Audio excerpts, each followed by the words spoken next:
मी आता आहे छत्रपती शिवाजी टर्मिनसवर। इथेच अतिरेक्यांनी बेछूट गोळीबार केला आणि अनेकांचे बळी घेतले। हाच तो ब्रिज आहे जिथून अतिरेकी धावले आणि याच ब्रिजवर टाइम्स ऑफ इंडियाचे छायाचित्रकार श्रीराम वेर्णेकर यांनी अतिरेक्यांचा चेहरा आपल्या कॅमेऱ्यामध्ये पकडला। आता माझ्यासोबत आहेत मीडियातले दोन फायटर्स, एक श्रीराम वेर्णेकर आणि दुसरे IBN 7 चे ब्युरो चीफ संजय सिंग, ज्यांनी अगदी जमिनीवर लोळण घेऊन यावेळेला रिपोर्टिंग केलंय। चला भेटूया त्यांना।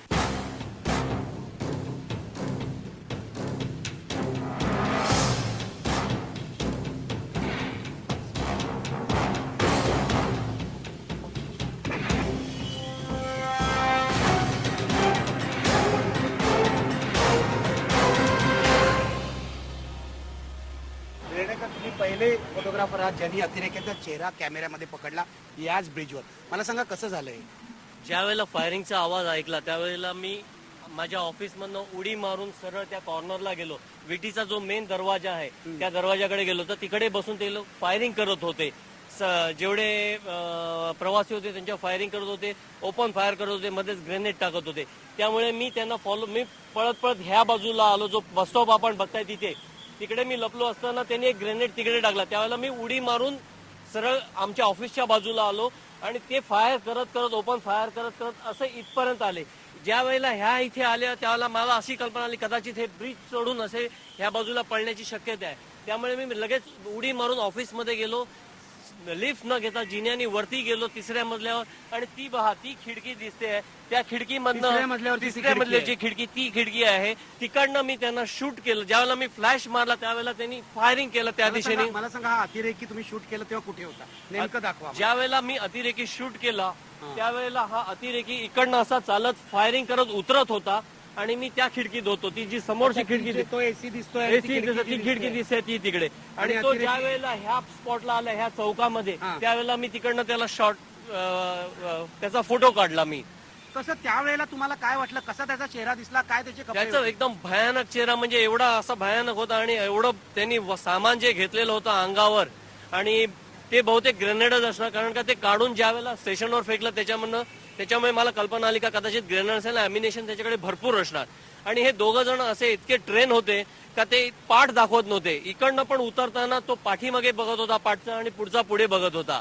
आणि ते असं करत करत इथे येताना त्यावेळेला इथे आले त्यावेळेला मी वरनं फ्लॅश मारून एक फोटो घेतला, तोच तो फोटो मला मिळाला। नंतर म्हणजे ते सरळ निघून असे कामाच्या दिशेने गेले। वेर्णेकर मला सांगा, आयुष्यामध्ये अनेक फोटो तुम्ही काढलेत, या फोटो बद्दल काय म्हणाल? तुम्ही मुंबईकर आहात, असा मुंबईकरांच्या जीवावर उठलेला अतिरेकी पाहून कॅमेऱ्यात पकडून तुम्हाला काय वाटलं? खरं म्हणजे त्यावेळेला मी एवढा घाबरलेलो, ज्यावेळेला त्यांनी फायरिंग केलं त्या दिशेने मी तिकडे खालीच बसलेलो 2 मिनिटं। मला काय समजलं नंतर मी ऍक्च्युअली मला भीतीच वाटली, मला बोलता पण येणार नाही असं झालेली परिस्थिती। तीच परिस्थिती मला तिथे पण झालेली ज्यावेळेला त्यांनी ग्रेनेड टाकला ज्यावेळेला। पण मी सांगणं कठीण आहे ह्याबद्दल का म्हणजे ठोस असं म्हणजे तुमचं जे म्हणणं आहे त्याप्रमाणे मला सांगता येणार नाहीये। बरोबर आहे, फोटोग्राफर जो आहे तो आपल्या कॅमेऱ्यातून बोलतो, फोटोग्राफर शब्दांनी बोलत नाही। पण वेर्णेकर तुम्ही फार मोठं काम केलंय, अतिरेक्याचा चेहरा तुमच्या कॅमेऱ्यामध्ये पकडून आणि तो जगभर अतिरेक्याचा चेहरा तुम्ही दाखवलेला आहे। पुन्हा एकदा मी तुमचं अभिनंदन करतो। आणि माझ्या सोबत आहेत संजय सिंग, IBN 7 चे ब्युरो चीफ, ज्यांनी ताजमहाल हॉटेल समोर जमिनीवर लोळण घेऊन काल रिपोर्टिंग केलंय। संजय सिंग, गेले जे काही आता 72 तास होतील, 72 तास जेवलेले नाहीयेत, झोपलेले नाहीयेत, कपडे बदललेले नाहीयेत, अशा परिस्थितीत त्यांनी रिपोर्टिंग चालू केलंय। संजय, कसा होता अनुभव? इतकी वर्ष तू रिपोर्टिंग करतोस, यावेळेचा अनुभव कसा होता? आणखी मी 93 चे बॉम्ब ब्लास्ट पाहिले आहेत, त्याच्यापासून 7/11 चे बॉम्ब ब्लास्ट पाहिले, पण असा अतिरेक्यांचा अटॅक होता कधी मी पाहिला नाही। म्हणजे लोकांना बघितला, बाहेर लोक घाबरले होते। अगदी मुंबईत नेक्स्ट दिवशी बॉम्ब ब्लास्टच्या नेक्स्ट दिवशी पटरीवर असतात, पण यावेळी लोकांना बघितला घाबरलेले होते। आम्ही तिकडे पोहोचलो, तिकडे आम्ही बसलो होतो कव्हर करायला, गेटवे ऑफ इंडिया समोर, ताज हॉटेलच्या समोर आम्ही बसलेलो होतो। तिकडे 1-2दा फायर झाली आणि ते गोळी होती आमच्या बाजून गेली, आम्ही पळायला लागलो पाठी आणि आज आम्ही कव्हर करायला गेलो होतो, म्हणजे आम्हाला अँगल बरोबर भेटत नव्हता। तर मी आणि माझ्या कॅमेरामॅन आम्ही पळत गेलो आणि तिकडे BST ची बस होती, त्याच्या खाली आम्ही झोपून ते कव्हरेज केलं। आम्ही सगळं पाहिलं कसं ते अतिरेकी होता तो, त्याच्यावर कसं फायर करत होता। नंतर त्यांनी उडी मारायचा प्रयत्न केला तर त्यांनी शूट केला, तो खाली पडला आणि कसं NSG ने कसं आपला संपूर्ण ऑपरेशन होता त्याला सुचारूपणे चालवा, म्हणजे खूप कम्प्लिटली डिफरंट आहे.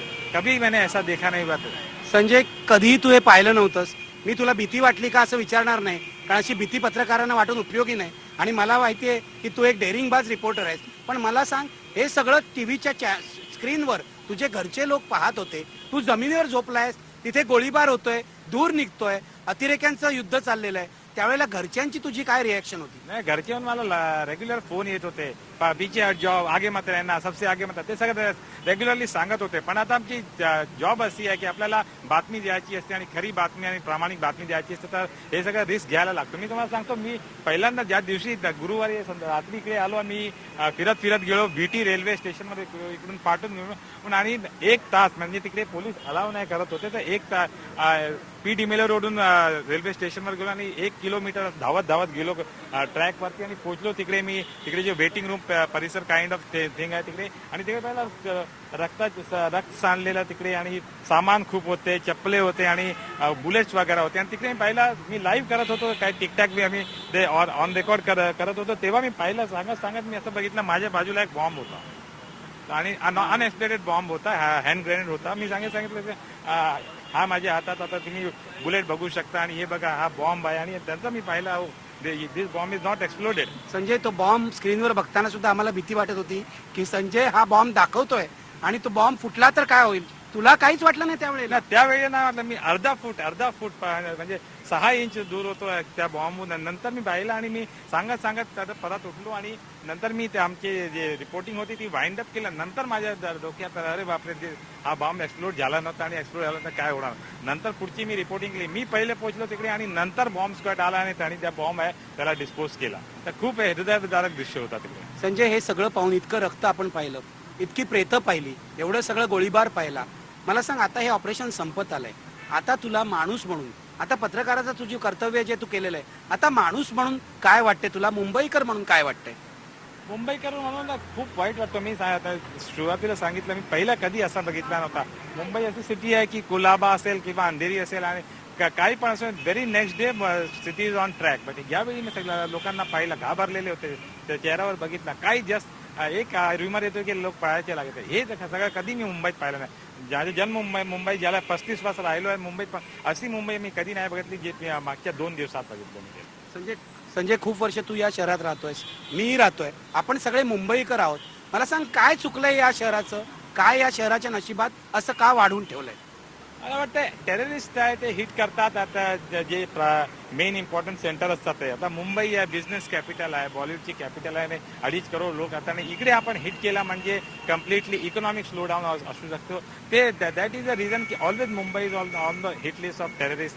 93चे ब्लास्ट बघा, 7/11 लेटेस्ट होता, म्हणजे गेटवे आणि जवेरी बाजारमध्ये ट्विन ब्लास्ट होता, मध्ये कितीतरी ब्लास्ट झाले. म्हणजे मुंबईला डिस्टेबलाइज केला म्हणजे हा नेशन आहे, इंडिया आहे, तो डिस्टेबलाइज आहे. हे अतिरेकी असतात, त्यांची मोटिव्ह असतात, म्हणून मुंबईला ते टार्गेट करतात आणि आपले जे लोक आहेत ते सफर करतात. म्हणजे कुठे ना कुठे आता हे सांगायची वेळ नाही आहे, नंतर हा प्रश्न येणार, सवाल येणार की व्हॉट अबाउट इंटेलिजन्स गॅदरिंग. त्या काही लोक येतात, उतरतात, बोटीहून येतात, उतरतात आणि नंतर कुठे पण ज्यावर फायरिंग करतात. एवढे मोठे पोलीस ऑफिसर्स आहेत त्यांना मारतात आणि नंतर निरपराध लोक असतात त्यांना मारतात.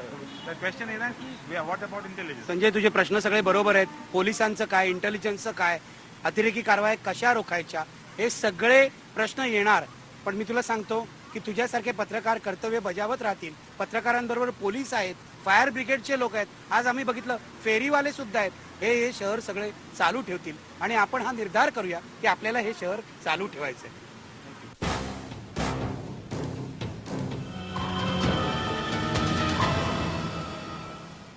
मी आता आहे मेट्रो सिनेमाजवळ. गेले 2 दिवस टीव्हीच्या पडद्यावर एकच घटना आपण वारंवार बघतोय. या घटनेमध्ये पोलीसची एक व्हॅन येते, त्यातून गोळीबार होतोय, बेछूट गोळीबार होतोय. पण पोलीसच्या व्हॅन मध्ये पोलीस नाही आहेत, अतिरेकी आहेत आणि बाहेर काही लोक जखमी झालेत. ही घटना याच चौकात घडली.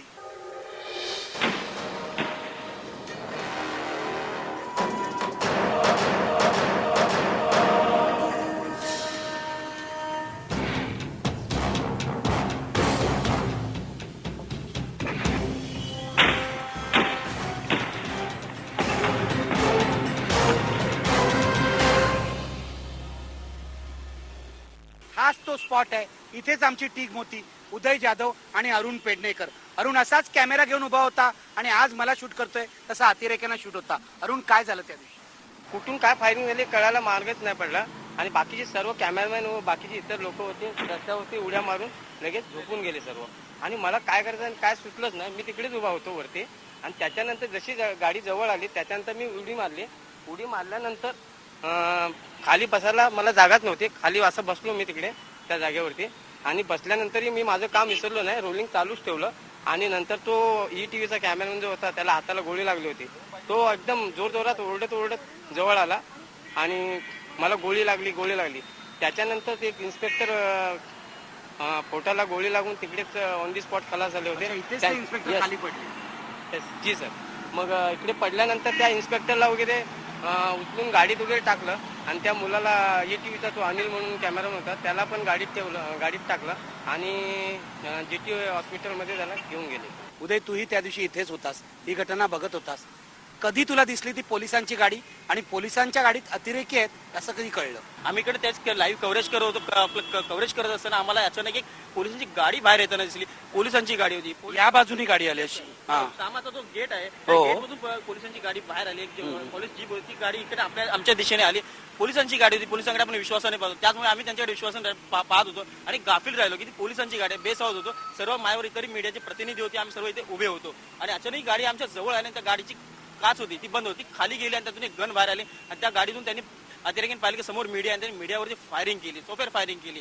त्या फायरिंगचा आवाज इतका जोरदार होता की सर्वजण अचानक घाबरले आणि काय झालं तेच नेमकं समजलं नाही. काही जण खाली पडले तर काही जण इथेही या साईडला पडले. मी या कटाड्यावरती उभा होतो, मी आणि माझा व्हिडिओ जर्नलिस्ट अरुण पेडणेकर. आम्ही दोघं इथे उभे होतो. आवाज झाल्यावर आम्ही खाली उड्या मारल्या. त्यानंतरचा हात जो थरारक होता तो माझ्या मी करिअरमध्ये पहिल्यांदाच अनुभवला.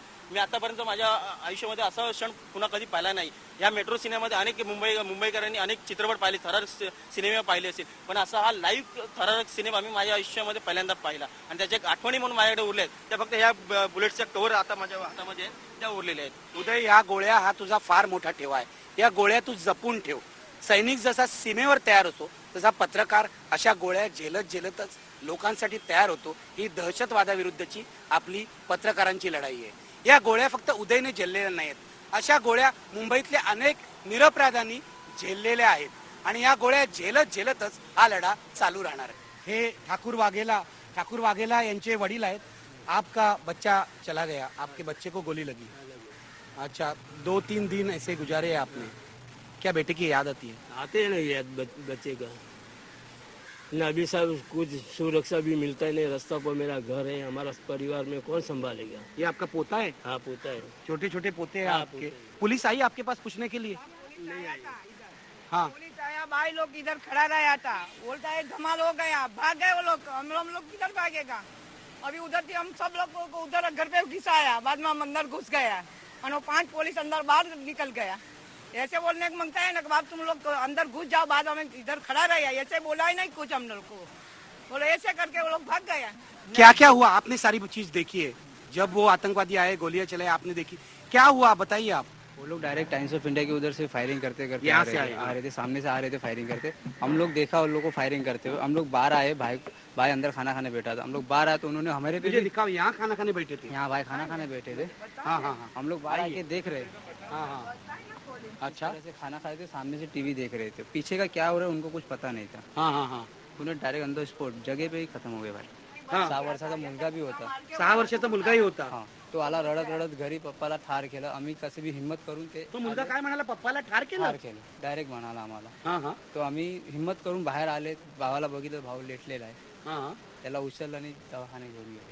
हाच तो मुलगा आहे ज्यांनी आपल्या वडिलांचा मृत्यू डोळ्यांनी पाहिलेला आहे. त्याच्या मनात काय भीती असेल आज आपल्याला माहित नाही, पण कोणीतरी या मुलांना, या सगळं हे पाहणाऱ्या मुलांना सुरक्षा दिली पाहिजे, एवढं तरी आपल्याला आपण इथे बोलू शकतो. निरपराध माणसं अतिरेक्यांच्या या हल्ल्यात दगावली आहे आणि अशा हल्ल्यामध्ये निरपराध मरतात, हे सगळ्यात मोठं दुःख असतं.